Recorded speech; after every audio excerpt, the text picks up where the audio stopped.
आपण माने देखुचंती बीएन समाचार।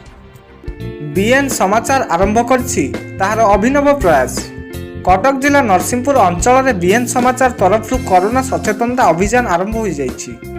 एही अभियान प्रथमे नरसिंहपुर ब्लॉक ठारू बाहरी परे परे थाना परिक्रमा करने सहित यार आभिमुख्य है नरसिंहपुर ब्लॉक 37 और बरंबा ब्लॉक 38 पंचायत सामाजिक दूरता संपर्क में लोक मानू सचेतन कर अभियान में सांबादिक प्रमोद कुमार राउत, कालीदत्त उपाध्याय, शांतनु कुमार गाण, विपिन बिहारी पंडा, सुभाष चंद्र नायक, रमेश चंद्र पाढ़ी, प्रमोद कुमार उपाध्याय, मनमोहन साहू, कार्तिकेश्वर नाथ, अजय कुमार साहू, देवदत्त मल कुमार बराड़ और भूपेन कुमार दास प्रमुख सामिल होइछन्ति।